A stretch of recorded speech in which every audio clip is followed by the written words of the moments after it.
Hello বন্ধুরা, ইচ্ছে হলো তাইতে তোমাদের সকলকে স্বাগত জানাই।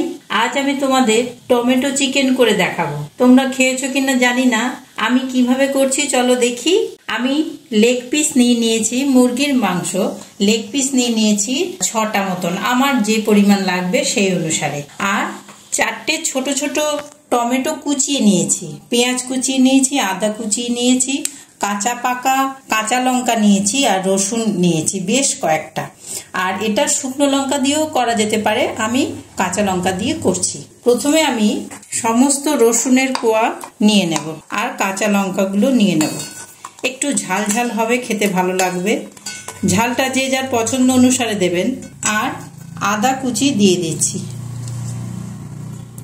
এটা আমি আলাদাভাবে বেটে নিচ্ছি। আদা কাঁচা লঙ্কা রসুন বেটে নিয়ে এসেছি, এর থেকে আমি 1 চামচ মতন দিয়ে দিচ্ছি।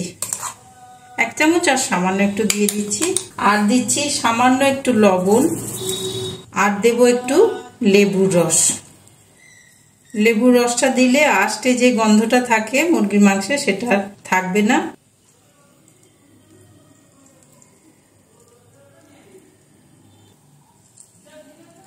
আমি এটাতে হলুদ দেব না, হলুদ ছাড়া করব। এবার এটা মেখে 15-20 মিনিটের জন্য ঢাকা দিয়ে রেখে দেব। পেঁয়াজগুলো মিক্সিতে বেটে নিয়ে আসছি। গ্যাসে কড়াই বসিয়ে দিয়েছি, এবার তাতে খানিকটা তেল দেব। এই তেলটা রিফাইন অয়েলও দেওয়া যায়, আবার সর্ষে তেলও দেওয়া যেতে পারে। তেলটা গরম হওয়ার জন্য একটু সময় দেব।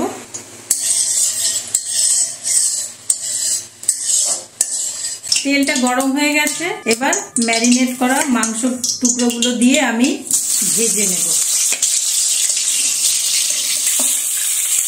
5 মিনিট মতন হালকা আছে ভেজে নেব। চিকেন লেগ পিসগুলো ভাজা হয়ে গেছে, 2 পিঠি উল্টে ভেজে নিয়েছি। এবার উঠিয়ে নেবো অন্য একটা পাত্রে। ভাজা মাংসগুলো উঠিয়ে নিয়েছি, তাতে একটা তেজপাতা আর গোটা গরম মশলা ফোড়ন দিচ্ছি। ছোট এলাচগুলো একটু ফাটিয়ে দিতে হবে, নয়তো ছিটকতে পারে। এবার বেটে রাখা মশলাটা সবটা দিয়ে দিচ্ছি। বেটে রাখা মশলাটা দিয়ে ভালো করে কষিয়ে নেব। 5 মিনিট মতন মশলাটা ভেজে নিয়েছি। এবার মশলা থেকে তেল ছাড়ছে, মশলাটার কাঁচা গন্ধ চলে গেছে। এবার সেই যে কুচিয়ে রাখা টমেটো কুচিগুলো সেইগুলো দিয়ে দিচ্ছি।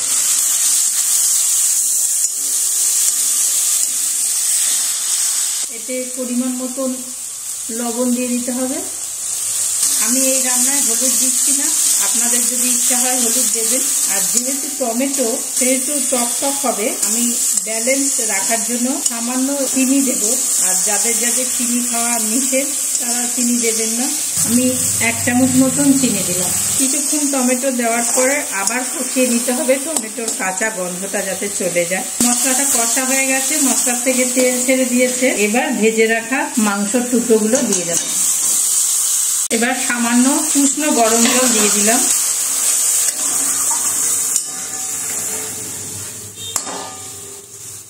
এবার এটা কিছুক্ষণ হতে দেব। এই 10 মিনিট মতন ফ্লেমটাকে লো করে ফুটতে দেব সেদ্ধ হওয়ার জন্য।